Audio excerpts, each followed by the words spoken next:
jumped out and checked on my headlight. Another driver said my headlight was out. And while I jumped out, I wrote down my PSIs. And I write my weights down. Look at my headlights, they're both fine. Like I did my pre-trip, they were fine then, and they're fine now, so not sure. Maybe there was another Setka truck he saw.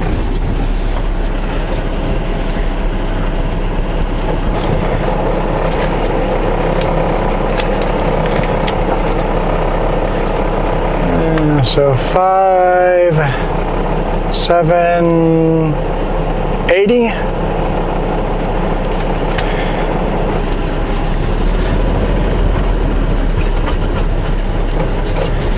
We're allowed 5,900 with the tires I have on the front. And here we're allowed 1,700.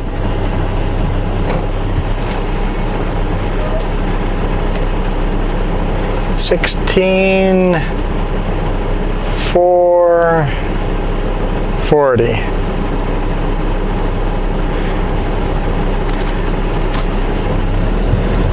And then the bridge, we're allowed 24. The pup I know is going to be close, very close. Looking at my gauges, the pup should be right at max, but this one should be okay.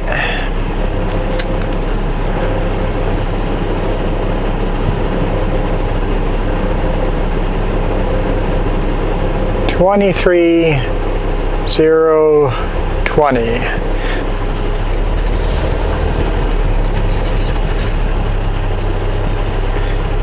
Let's see, this one's going to be darn close to our max, and max is 17, so.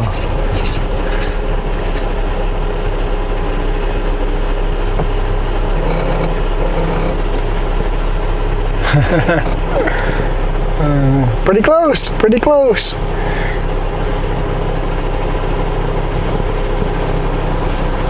$16,970. Only 30 pounds light. So overall, I'm about what, 1,500 below max, a little around there.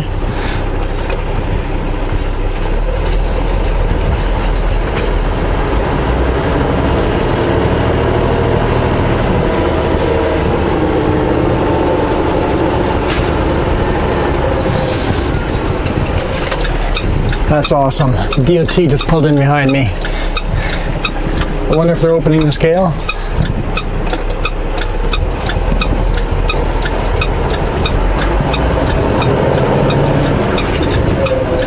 They're pulling right onto the scale. Or CVSE.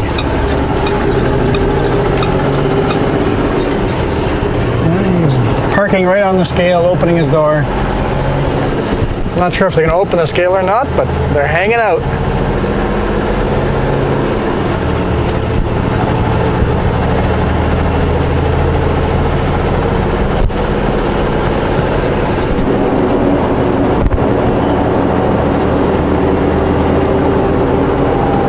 Yeah, so I'm pretty darn near a max load.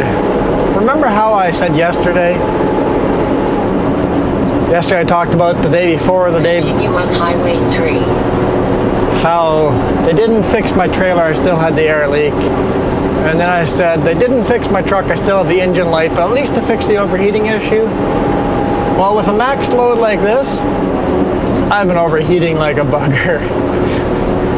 E-Holt and Paulson, both of them I had to really feather it over.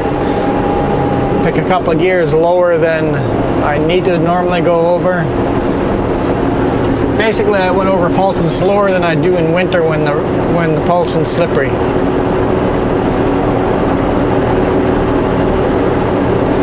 It is plus like 35, but and a max load, so you expect it to get warmer, but still overheating. Looks like they've changed my address again. I'm now delivering to a different spot. I don't know exactly where it is. I'll have to, I should have figured out when I stopped over here. I'll have to do a Google search and see where I'm going. Instead of going to Surrey, I'm now headed to Richmond somewhere.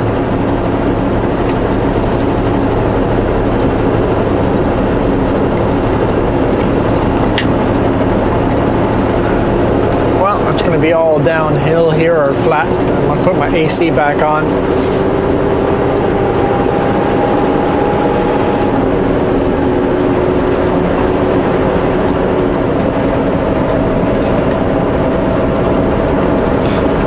It's another one of those parts of the roads that I consider boring, but once again, it's where I don't have to do any work. Once we were around the corner on Flatland Bridge, I turned cruise control on and just let it do the work. Don't have to worry about overheating.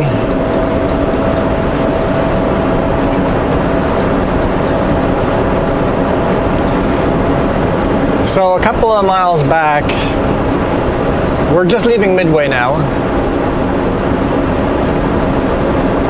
We're Highway 3 westbound, leaving Midway. That's the Midway scale I was stopped at.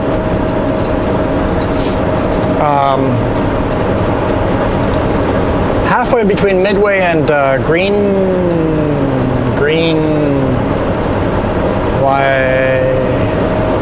why do I not know the name of that town? Greenwood.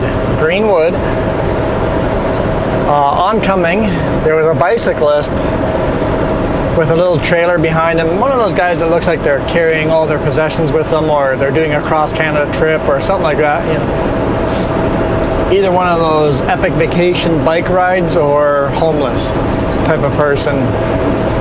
But I came around the corner slightly uphill, following another little white car. And he's waving at me to slow down. I'm just like, what? And at that same time, and because of the little white car in front of me, I'm going 20 kilometers below the suggested speed for that corner. At the same time, the automatic downshifts and the fan kicks on. So it got really loud for him. So his face changed from angry, slow down, to absolutely pissed off. He gave me the one finger wave, shaking his fist as I went past. I'm like, what? And then there's nothing on the road. I can see the road way ahead. It's one of those areas where there's not a blind spot. There's nothing on the road. He just wants me to slow down. He feels we're going too fast. It's like, I'm doing 20 below the suggested speed for that corner. The suggested speed is only 10 kilometers below the max speed limit. Max speed limit's 100, and I was doing just over 70. I'm like, serious?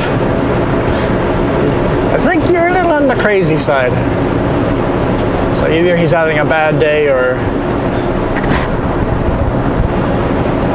it was a little funny. I'm just starting to smile, going, what? Like, can I redo this corner at full speed? I'll show you what fast is. I'm coming around these corners really relaxed, nice and slow. Always makes my day when you're already going way slower than you normally would, and then someone does the one finger wave because you're going too fast. But I'm in a big rig. It's turbocharged, so you got this turbo spooling up like crazy, especially downshifting, and the fan going because there's overheating. It's loud, so it sounds like I'm just rip-roaring around those corners. So he was probably mad at me before he saw me, hearing this big truck roaring around the corner.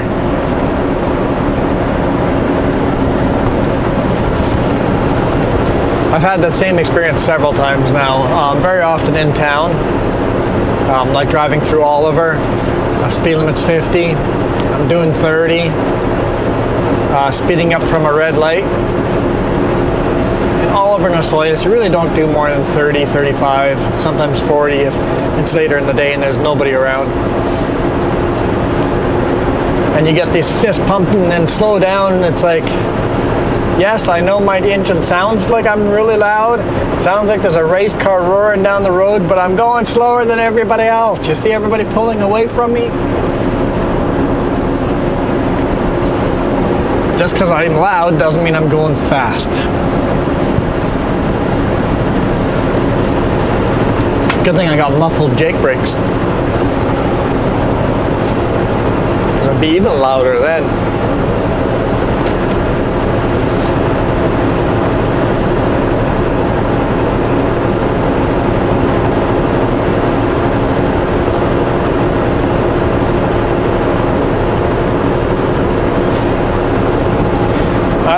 It's funny. Maybe it's just people like to complain about stuff. Some people are just angry about everything, and it might just be those people. It sure makes my day.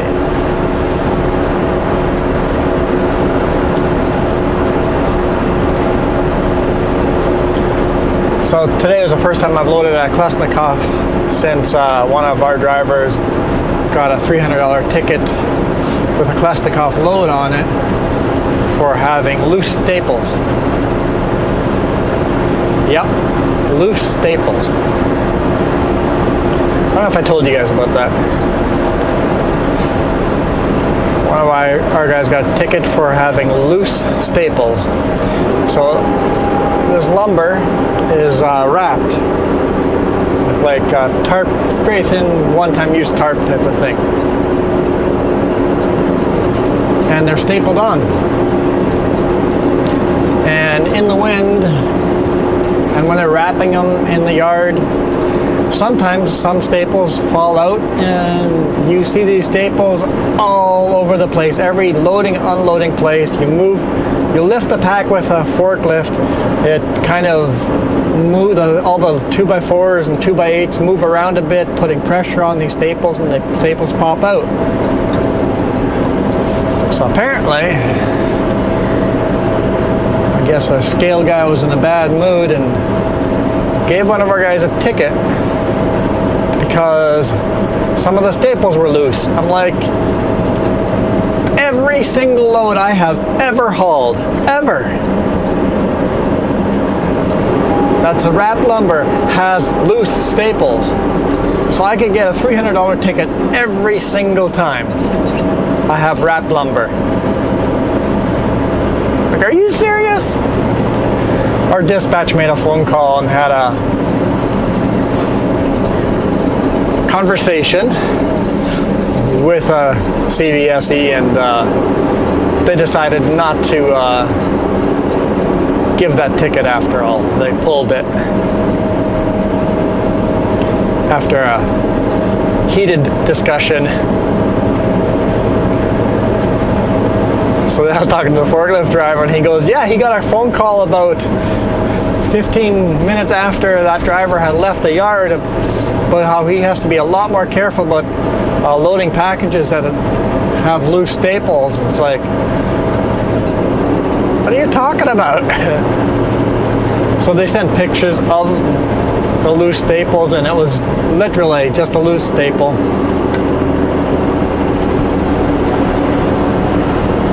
Like, if there had been something unsafe that I can't even see how a staple would be like, I've had loads where all the staples have released on the wrap and the whole wrap is flapping in the wind. Even then, it's a perfectly safe and secure load. Those little staples went flying all over the highway. It'd be like hitting a fly on the highway. A little bug. That's what it's going to do to your windshield. It'd be a little bug splat. They're little staples, like you'd find in a normal stapler on your office desk. That type of staple with a little plastic cap to it. So basically you're stapling a plastic cap to the wrap, and that holds the wrap on. It's like an office staple. Not like the smallest little ones, the little bit bigger, heavier duty staples. Not even the big, like, construction staples. It's like an office staple.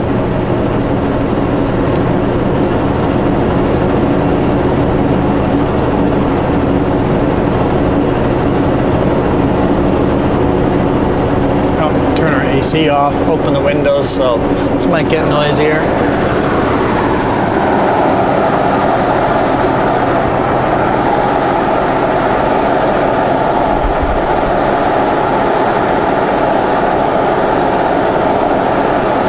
I saw the temperature rate gauge going up again, so let's get it before it goes up all the way and overheats again.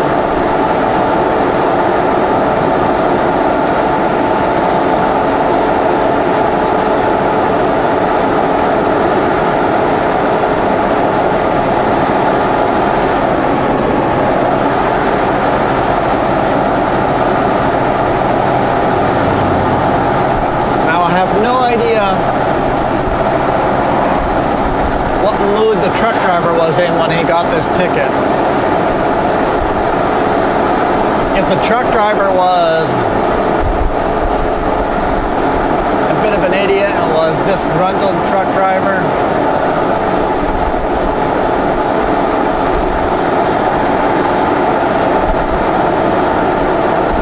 maybe he was just finding anything to give him a ticket for.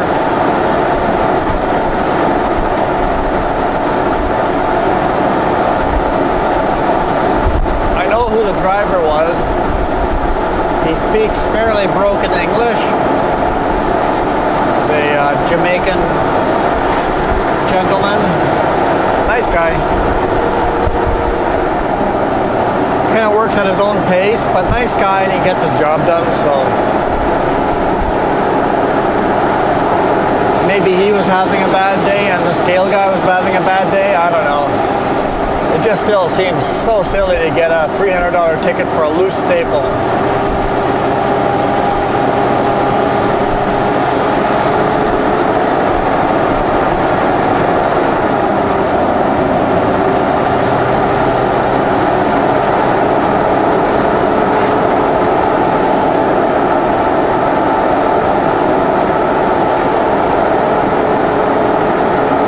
I totally don't have my four-way flashers on.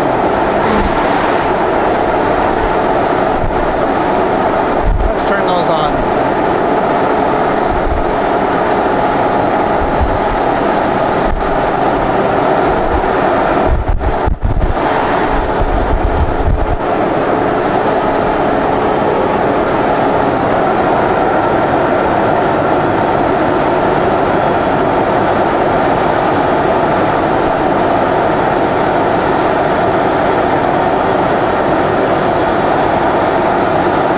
Got the heater going.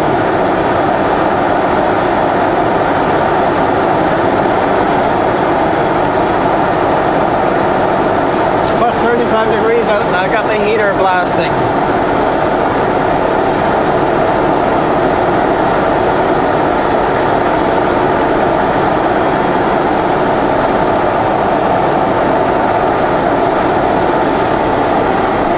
Put my earplugs in.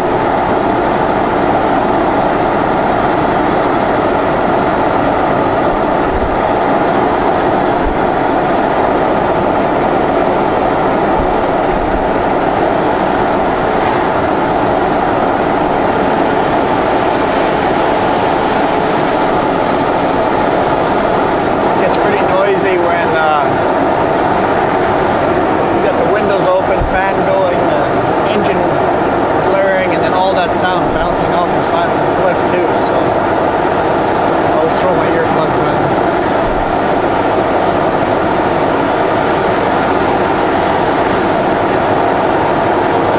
I hate wearing earplugs, so on a normal day I won't be wearing them, but anytime the windows are open and noisy like this, I usually put them in.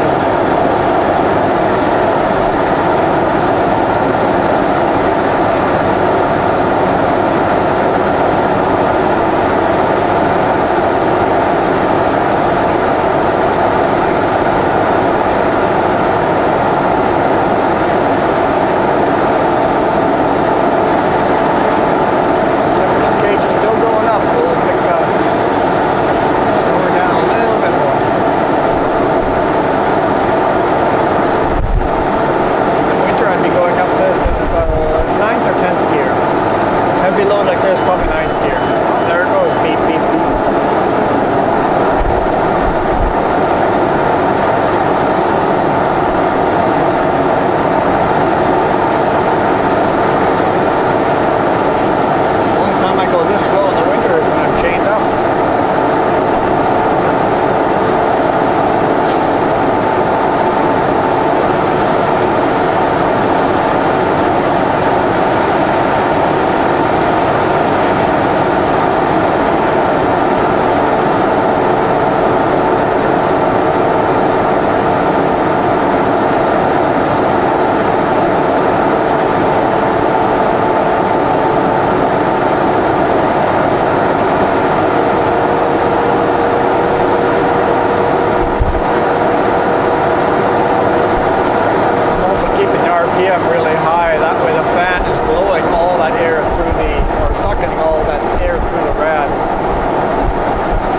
watch out for them. I'm not scared of them. I'm fine with them being there. Just if all of a sudden they decide to light up and need to go somewhere quick, be aware where they are and what they're going to do. I used to be a firefighter, so I always think about an emergency. Where are they going?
But I'm trying not to upshift too fast.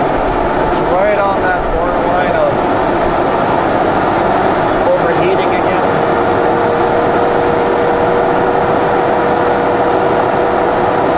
Trying to drive as fast as I can so the people behind me don't get too impatient, but not overheat as well.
But at least a cool breeze in there. It's really cooling me off, so that's good. I'm not burning up yet. The air actually feels pretty cool. Temperatures dropped to 32 degrees Celsius. It's still hot, but why my truck is overheating this much, I don't know. The air does not feel that hot. Maybe just